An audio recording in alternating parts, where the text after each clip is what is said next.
찬송가 369장 부르시겠습니다. 369장입니다.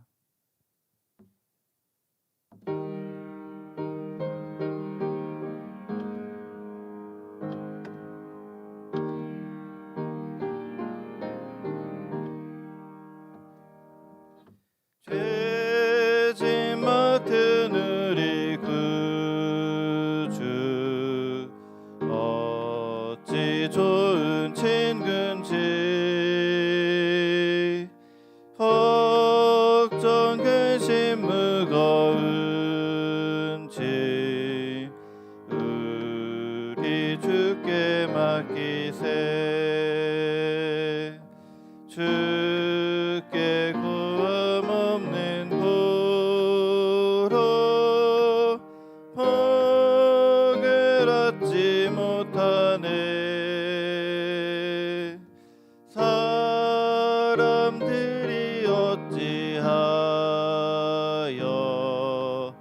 아랠 줄을 모를까.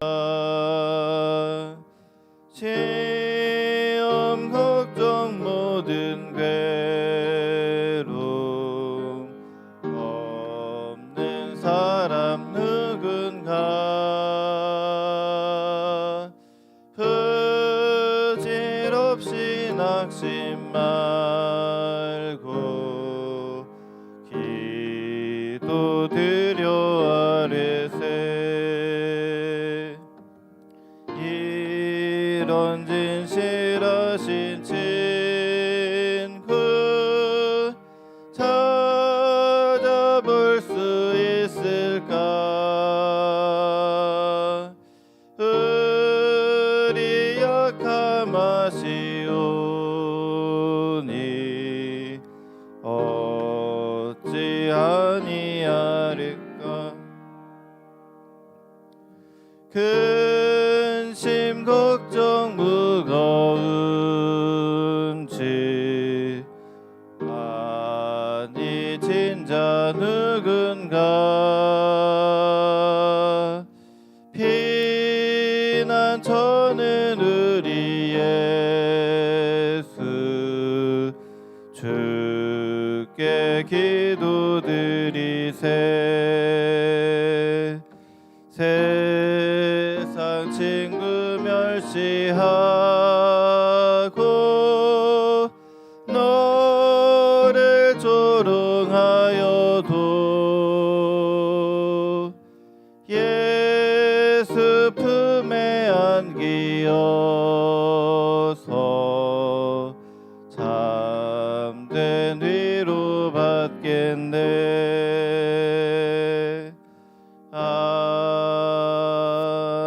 아멘. 안내위원과 봉헌위원들을 위해서 기도하겠습니다. 안내위원들이 매주 성도들을 기쁨과 사랑으로 맞이하게 하시고 얼굴과 목소리가 예수님의 모습이 되어서 주님의 향기 드러내게 하옵소서. 그리고 봉헌위원들이 성도들이 준비한 예물을 올려드릴 때 마음과 정성을 함께 담아 드리게 하시고 거룩한 손길이 되도록 인도하여 주옵소서. 함께 기도하도록 하겠습니다.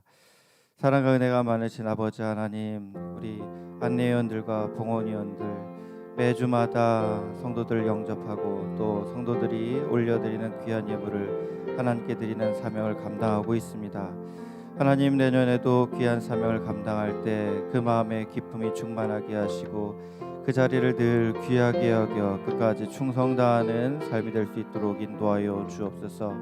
하나님 아버지, 신실하고 진실하게 또 거룩하고 또 뜨거운 믿음과 사랑으로 하나님 아버지 주어진 사명 가운데 충성 다하게 하시고 아버지 하나님 말과 행동과 모든 모습을 통하여서 하나님이 기뻐하시는 산재로 제사로 드려지는 귀한 사역과 삶이 될 수 있도록 인도하여 주옵소서. 하나님 아버지, 우리 양광교회원은 많은 하나님의 백성들을 아버지 영접하는 그 아버지 하나님 주님의 백성들 하나님 그 주님의 사랑으로 품에 안게 하여 주옵시고 그 위로를 받을 수 있는 그런 은혜의 통로가 되게 하여 주옵소서. 드려지는 예물 하나하나 하나님께서 기억하시고 흠양하시는 귀한 통로로서 아버지 하나님, 우리 봉헌위원들이 기쁜 마음으로 하나님 최선을 다해 하나님 기도하며 모든 순간마다 정성을 다해 그 사역 가운데 하나님께 영광을 돌릴 수 있도록 인도하여 주셔서 아버지, 모든 예배마다 하나님이 정말로 임재하시고 흠양하시는 귀한 아버지 하나님, 그러한 예배가 될 수 있도록 주여 역사하여 주옵소서. 예수님의 이름으로 간절히 기도드립니다. 우리 함께 화면 보시면서 기도하시겠습니다. 사랑이 많으신 하나님 아버지, 안내위원과 봉헌위원을 위해 기도합니다. 매주 성도들을 영접하고 안내하는 안내위원들의 마음에 기쁨을 충만케 하사 그 얼굴에서 감출 수 없는 밝은 미소와 표정이 나오게 하시고 성도들을 사랑하는 마음 가운데 친절하고 따뜻한 태도로 섬김으로 세상의 풍파 가운데 믿음을 지키며 살면서 예배의 자리로 나오는 성도들이 위로받고 힘을 얻는 축복의 통로 되게 하옵소서. 봉헌위원들에게 은혜 위에 은혜를 더하사 예물만 올리는 것이 아니라 자신을 산 제사로 올리는 마음으로 매주 그 자리를 늘 소중히 여기며 성도들의 예물을 받아서 주님께 올릴 때 그 예물의 기도를 담게 하시고 레위인의 헌신처럼 거룩한 손길 되게 하옵소서. 예수님의 이름으로 기도합니다. 아멘. 오늘 보실 말씀 이사야 23장 말씀을 세 번역으로 교독하시겠습니다. 이것은 두로를 두고 하신 엄한 견고의 말씀이다. 다시스의 베드라, 너희는 슬피 울어라.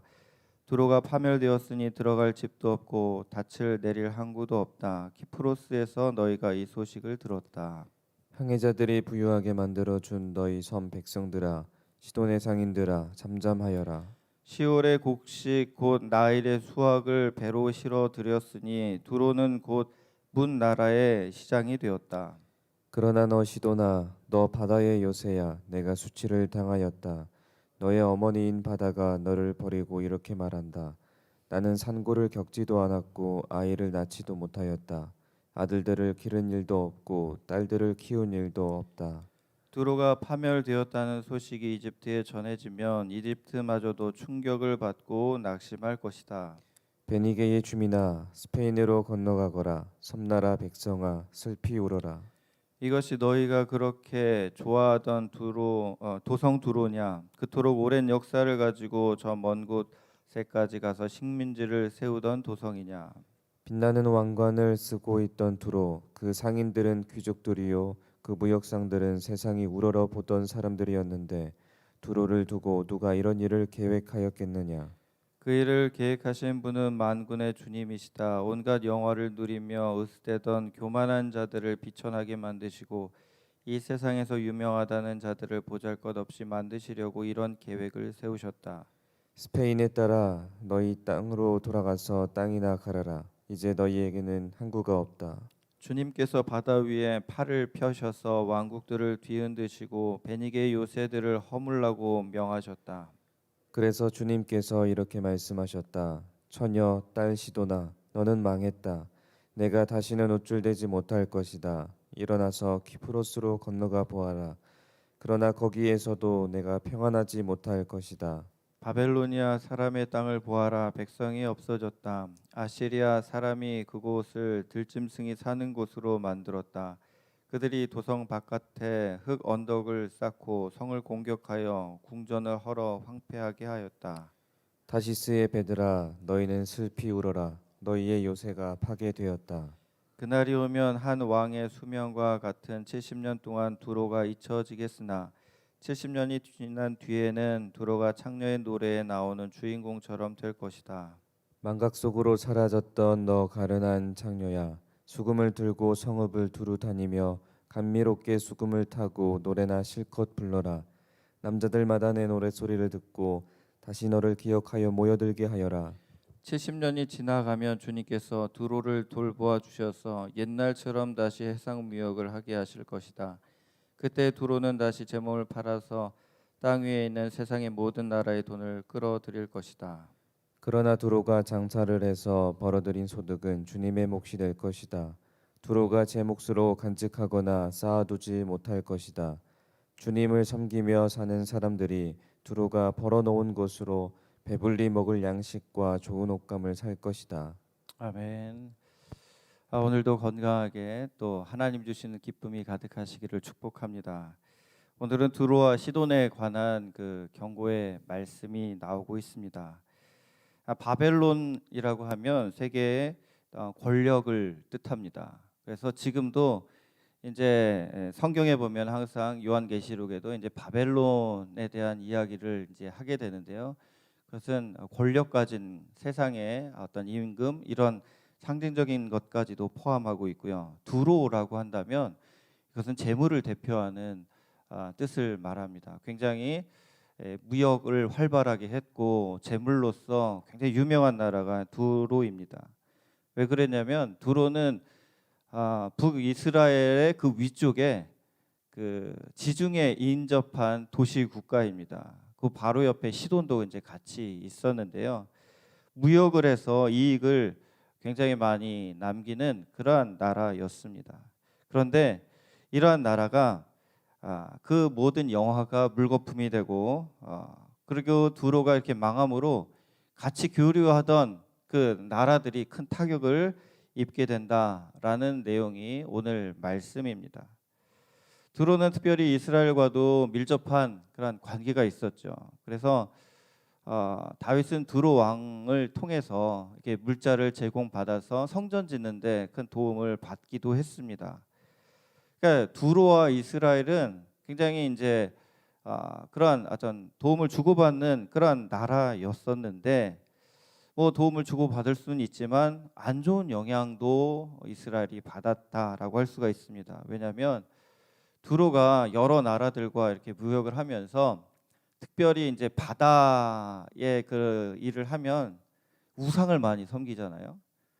우리나라도 이렇게 그 해안가 이렇게 어부 이런 분들을 보면 이렇게 배가 이렇게 나가기 전에 매년 이렇게 제사를 드린다든지 뭐 이런 일들이 굉장히 많아요. 이 바다라는 곳이 사람의 힘으로 어떻게 할 수 없는 영역이 많기 때문에 그 두려움으로 우상을 자연적으로 많이 섬기고 또 무역을 하다 보면 또 이 우상 저 우상 해가지고 막 이게 혼합적으로 어떤 그런 이방 신들을 이제 섬기게 되는 그런 일들이 있습니다. 이스라엘을 아주 피바다를 만들고 이스라엘의 그런 역사 가운데 큰 어둠의 시기를 이제 오게 했던 일이 바로 이세벨 때문이었거든요. 근데 이세벨이 이제 이스라엘과 이게 혈연 관계로 이렇게 부인으로 들어오면서 굉장히 큰 위기를 찾게 되었는데 그 이세벨이 바로 시돈 출신입니다. 그래서 바알 숭배가 이스라엘에 아주 깊이 들어오게 되는 그러한 영향을 준 나라라고 할 수 있습니다. 근데 두로 사람들은 자기들이 부강하게 된 것을 그 이방 신들이 준 은총의 결과라고 생각을 했습니다. 그리고 자기들이 똑똑하고 지혜로워서 이렇게 잘 됐다라고 그렇게 자랑하고 다녔습니다. 근데 하나님께서는 이런 모습들을 그냥 보고만 계신 게 아닌 거죠. 지금도 세상을 이렇게 보면은요, 이렇게 나라들이 여러 나라들이 있는데 그 중에서 굉장히 자고하고 교만한 모습들을 보이는 나라들이 있죠. 근데 지금은 아무 일도 안 일어나는 것 같잖아요. 근데 하나님은 반드시 그것에 대해서 이 두로처럼 하나님의 어떠한 그거에 대한 벌을 내릴 때가 온다라는 겁니다. 이렇게 다른 것들을 이제 자기의 공로로 삼는 그런 사람이든지 나라든지 특징은 가난하고 어려운 이들에 대해서 굉장히 업신여기는 마음을 가지고 있습니다. 그리고 이렇게 뭔가 이렇게 많은 것을 얻었을 때 이것을 잘 또 쓰는 게 아니에요. 이들은 이것을 호화로움과 쾌락을 위해서 사용했다라는 겁니다. 두로의 그 역사를 보면 그게 이제 그 당시에는 영원히 오래 갈 것처럼 느껴졌을 거예요.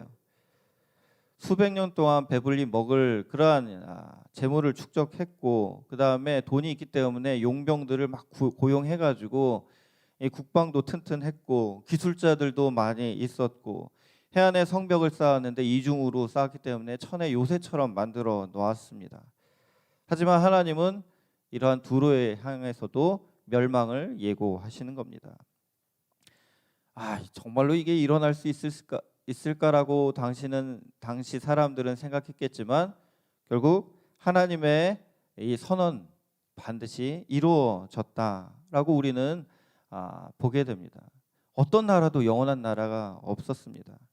하나님은 세계 역사를 주관하시는 만주의 주이시기 때문입니다. 그래서 이 두로도 한순간에 그 모든 영광이 수치로 그렇게 바뀌게 됩니다. 우리의 교만, 우리의 어떠한 자랑 이런 것들을 우리는 주의해야 됩니다. 뭔가에 대해서 지나치게 의존하는 것조차도 그것은 우상이 되기 때문입니다. 이들은 돈에 그렇게 의존을 많이 한 거예요. 돈이 많으니까 뭐든지 할 수 있다. 지금도 마찬가지죠. 돈이 많으면 괜히 힘이 들어가고 뭔가 다 잘 될 것 같고 든든한 생각을 가지고 있습니다. 하지만 하나님은 그 의지하던 것들을 다 꺾으십니다.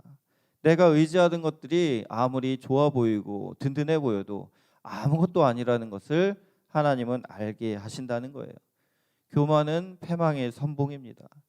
뭔가를 의지하고 있을 때 하나님 말고 다른 것을 의지하게 되면 그냥 의지하는 정도가 아니라 사람은 생각과 마음이 그것으로 가게 되는 거예요. 그게 바로 교만인 것입니다. 우리는 하나님 앞에 항상 겸손해야 됩니다. 하나님이 나의 왕이시고 나의 주인이시고 나의 모든 것입니다. 하나님 없으면 안 됩니다. 하나님 도와주세요. 하나님의 은혜가 필요합니다. 이런 마음으로 늘 하나님을 바라보고 살아야 되는 것이 우리의 본연의 모습이라고 할 수 있습니다. 하나님 외에 또한 내가 무엇을 자랑하고 있나 그걸 봐야 돼요. 참 가만히 생각하면 자랑할 게 많은 것 같은데 사실 자랑할 게 없어요. 우리가 뭐 건강을 자랑할 수 있습니까? 뭐를 자랑할 게 있다라고 생각하는 것을 돌아보면 그것은 그때뿐이지 자랑할 게 아니었구나라는 것을 생각하게 돼요. 자식을 자랑하던 분들은 나중에 자식 때문에 고생할 때도 있어요. 또 뭔가를 의지하고 막 좋아했는데 그것 때문에 아파하고 힘들어할 때가 있어요. 세상에 있는 모든 것들은 다 지나가는 거예요. 그래서 그것에 내가 모든 마음을 쏟고 막 그렇게 하다 보면 나중에 어떤 마음이 듭니까? 솔로몬이 한 얘기처럼 헛되구나. 하나님 외에 세상에 있는 것들은 다 부질이 없구나. 이것을 내가 의지하고 살아가는 것, 거기에 마음을 쓰는 것, 그것도 어느 정도는 해야 되겠지만 거기에 그냥 온팡 나의 마음과 정성과 모든 걸 기울이면서 좋아하고 자랑하는 것, 이게 다 부질없구나. 이것을 하나님께서는 우리에게 알려주신다라는 겁니다. 두로의 외적인 모습은 너무나도 잘 나갔어요. 그런데 그 내적인 모습은 계속 망해가는 그러한 가운데 있었다는 겁니다. 다니엘서 5장에 보면 이게 메네 데겔 우바르신이라는 그런 말을 나오는데 그것은 갈대아 왕 벨사살에게 하신 하나님의 심판의 선언이죠. 이게 달아보고 재어봤는데 함량 미달이라서 그 나라를 나누겠다 이렇게 이제 하시는 심판이시거든요. 재어 보시는 거예요. 나의 마음을 하나님이 만약에 재어 보신다면, 나의 마음의 순도를 하나님께서 이렇게 측정하신다면 과연 어떻게 그게 나올까? 요즘에 이제 코로나로 이렇게 검사는 다들 한두 번 해보셨을 거 아니에요? 검사하고 나서 기다릴 때의 마음이 어떠십니까? 그 하루 기간 동안 뭐 별일 없다고 생각하면 편할 텐데 혹시나 이게 진짜 사람 피 말리게 하는 거 아니에요? 혹시나 내가 만약에 걸리면 내가 좀 뭐 이렇게 이제 격리하고 하는 건 할 수 있겠지만 나 때문에 또 다른 사람이 피해 보면 어떨까? 이것 때문에 되게 마음이 힘든 경우가 있는데요. 하나님께서 우리를 나중에 이렇게 우리가 이제 하나님 앞에 섰을 때 하나님이 어떤 우리에 대한 평가를 하실 거 아니에요. 그게 칭찬이고 상급이 있고 그다음에 참 기뻐하시는 하나님의 얼굴이라면 얼마나 좋겠습니까? 근데 만약에 그게 아니라면 너 왜 이랬느냐 하고 이 악하고 게으른 종이라는 얘기를 듣는다든지, 나 너 모른다라고 한다든지, 너 이 불법을 행한 자들아, 넌 불순종하고 그렇게 내가 말한 대로 안 살면서 뭐 너 만약에 이런 식으로 하나님께서 꾸지람을 하신다면 얼마나 그 자리가 영원히 가슴 아픈 자리가 되겠습니까? 이스라엘 역사 가운데 이 이사야 말씀, 뭐 다른 예언서도 이렇게 그렇게 나오기도 하지만 이방 나라들에 대한 이러한 심판 메시지가 동일히 나오는 이유 중에 하나는 하나님은 모든 민족을 다 보고 계신다는 거예요. 그리고 그들의 한 삶에 대해서, 행위에 대해서 하나님은 다 그것에 대한 정산을 하신다라는 것을 우리에게 알려주고 있는 것입니다. 이 두로는 결국에는 아수르의 침공을 받아서 망했습니다. 그리고 바벨론 느부갓네살 그 왕의 또 침공도 받았고요. 그리고 알렉산더 대제에 의해서 이제는 완전히 망하고 이제는 뭐 없어진 나라가 되어 버린 거죠. 그래서 두로를 의지하던 나라가 어디냐면은 이집트예요. 오늘 애굽이라고 나오는데요.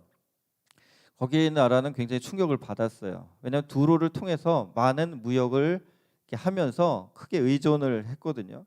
그러니까 한 나라의 몰락은 그 나라의 몰락으로 끝나는 게 아니라 연쇄적으로 영향을 받게 되는 거죠. 또한 거기가 방파제 역할을 했거든요. 말하자면 위쪽 나라가 이렇게 아수르가 밀고 내려올 때 두로가 막아주는 역할을 했습니다. 근데 거기가 1차 저지 방어선이 무너져 내린 거죠. 그러니까 애굽은 그 다음은 우리겠구나 이런 생각을 하니까 굉장히 두려워 떨게 되는 겁니다. 세계 모든 나라들은 다 연관이 있어요. 뭐 우리나라도 주변에 있는 나라들이 다 센 나라들이라 참 굉장히 어렵지 않습니까? 우리는 기도해야 됩니다. 우리의 무역 의존도가 얼마나 해외에 많습니까? 그래서 어느 나라가 그거 안 팔아요 하면 우리나라 경제 그냥 휘청하는 거예요. 하나님, 우리나라가 이렇게 연약한 모습 가운데 있는데 경제 그래도 이 정도 많이 성장했잖아요. 어렵지만 그래도 세계 수많은 나라들 가운데는 잘 사는 나라가 되었어요. 우리나라가 교만하지 말아야 됩니다. 무역을 통해서 흥왕한 두로가 교만했기 때문에 하나님이 치시었던 것처럼 우리나라가 뭔가 잘 나간다고 혹시 착각하거나 교만하면 그 하나님의 어떠한 또 다른 나라를 통해서 막으신다든지 이러면 우리나라는 대책이 없다라는 거예요. 그래서 우리 그리스도인들은 더욱 우리나라를 위해서 우리나라가 하나님 앞에 늘 겸비한 나라가 될 수 있도록 기도해야 됩니다. 그래서 10절 말씀에 보면 스페인에 따라 너의 땅으로 돌아가거라, 땅이나 가라라, 이제 너에게는 항구가 없다, 이런 말씀이 있지 않습니까? 근데 두로의 이러한 일들이 또 어떤 나라들, 이제 이렇게 힘들게 여겨지는 나라들도 있어요. 이렇게 말씀처럼. 그런데 속국들은 또한 해방되는 기쁨을 얻게 되는 겁니다. 항상 이렇게 옛날이나 지금이나 강대한 나라는 작은 나라들을 이렇게 집어삼키려고 해요. 두로도 마찬가지였어요. 이곳 저곳에다가 자기들이 이렇게 다스리는 그런 곳들을 만들어 놨는데 그 나라가 망하면 자연스럽게 다른 그 멀리 있는 나라들 가운데 이제 해방과 독립이 찾아오기도 하는 것입니다. 우리나라가 일제 그 압제에 있다가 일제가 망하면서 우리나라가 해방이 찾아왔듯이 그 강대하고 또 힘이 있었던 그 나라에 무너지는 것은 곧 다른 나라들 가운데 또 해방과 기쁨의 날이 될 수 있다라고 할 수가 있습니다. 우리는 누구에게 어떤 은혜를 끼치고 사는지도 돌아봐야 됩니다. 내가 잘 될 때 같이 기뻐하고 내가 안 될 때 슬퍼하는 이들이 있는 것이, 이것이 참 귀한 은혜의 삶이거든요. 근데 내가 안 될 때 정말 잘 됐어 막 이런 얘기를 듣는다면 그건 되게 안타까운 일 아니겠습니까? 어떤 뭐 악인이 뭐 잡히고 뭐 감옥에 갔다 그러면은 어떠세요? 시원하잖아요. 뭐 어떤 독재자가 죽었대 그러면은 이제는 백성들이 편하게 살겠구나 이런 생각이 들 수도 있고, 해외 여러 나라들 보면은 막 아직도 이제 공산 치하에서 힘들게 지내는 그런 사람들도 많이 있잖아요. 그럴 때 보면 막 통치자가 굉장히 악해요. 여러분, 근데 그러면은 그 통치자가 잘 되기를 바라는 사람이 누가 있겠습니까? 마찬가지로 하나님의 심판은 어떤 사람들에게는 이 기쁨의 날이 된다는 거예요. 그 사람에 대한 하나님의 공의가 선포가 될 때 그것 때문에 고통당한 이들에게는 야, 하나님은 이렇게 공의로우신 분이시군요. 하나님 감사합니다라는 찬양이 터져 나오는 날이고, 의인이 만약에 이렇게 선한 일을 하다가 세상을 떠났어요. 그러면 사람들이 아파하잖아요. 안타깝다. 저 귀한 분이 돌아가셨구나. 눈물이 나는 거 아니겠습니까? 우리의 삶의 끝에서 우리를 사람들도 보는 거예요. 여러분의 가까운 이들이 여러분을 생각하게 될 겁니다. 그럴 때 우리의 삶의 뒤안길에서 하나님도 우리를 보시지만 나와 함께한 이들이 어떻게 여러분들을 생각할 것인지도 한번 생각하면서 우리의 삶은 모든 부귀와 영화도 모든 아침 안개 이슬과 같이 사라집니다. 그럴 때 남는 것이 무엇이 되어야 되겠습니까? 하나님을 사랑하고 이웃을 사랑하는 것. 그것이 가장 가치 있고 아름다운 일이 되는 줄 믿습니다. 그래서 이제 내년을 바라보면서 우리가 나아갈 때 그렇게 하나님을 더욱더 가까이 하는 삶, 또한 나와 만나는 이들 가운데 하나님의 은혜를 흘려보내면서 위로와 격려하고 힘이 되어주는 그러한 복된 인생을 살아가시기를 주님의 이름으로 축원합니다. 두 가지 묵상 말씀을 나누겠습니다. 필요악이라는 말이 있습니다. 필요하기는 하지만 그렇게 좋지 않은 경우가 그렇습니다. 두로는 이스라엘에 도움 주는 면도 있었지만 교류를 하다 보니 우상 숭배에 영향을 끼쳤습니다. 그렇기에 이런 두로를 하나님께서 치실 때 이스라엘은 놀랄 수밖에 없었습니다. 내가 어쩔 수 없다며 용인한 필요악이 있으십니까? 그걸 줄여나가기 위해 어떻게 하면 될지 기도하시기 바랍니다. 또한 우리나라는 자원 부족으로 인해 자원에 대한 대외 의존도가 매우 높습니다. 자원을 무기 삼는 시대에 접어들어서 열강 틈바구니에서 매우 눈치를 보는 경우가 많습니다.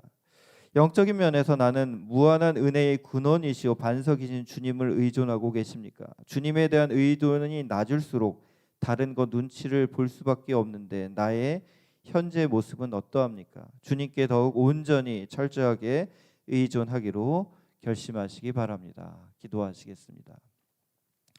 사랑과 은혜가 많으신 아버지 하나님, 오늘도 주님의 얼굴을 구하며 이렇게 말씀 가운데 하나님의 뜻을 또 마음에 새겨 들을 수 있게 하시니 감사합니다. 하나님 아버지, 하나님께서 온 세상 만물을 다스리시고 우리의 삶을 주관하시는데 그 앞에서 항상 겸비한 마음으로 늘 충성을 다하며 주님 더욱 사랑하는 모습 변치 않을 수 있도록 붙들어 주옵소서. 아버지 하나님, 두로에 망하는 그러한 심판의 예언과 실제 일어나는 일들을 바라보면서 나에게 혹시 교만한 일이 있는지, 하나님보다 더 의존하고 사랑하는 것이 있는지 생각하면서 하나님 그런 것들이 있다면 떨쳐내고 더욱더 온전히 하나님 앞에 선한 모습으로, 진실한 모습으로, 순전한 마음으로 하나님 앞에 더욱더 주님을 따르는 그냥 발걸음이 될 수 있도록 인도하여 주옵소서. 귀한 예물로 하나님께 영화롭게 주님을 찬양하며 주님을 기뻐하며 감사하는 심령들이 있습니다. 그 마음 가운데 하늘의 평강 주시고 가장 선한 길로 주님께서 인도하시고 하나님 하늘의 복으로 충만히 채워 주옵소서. 예수님의 이름으로 기도드립니다. 아멘.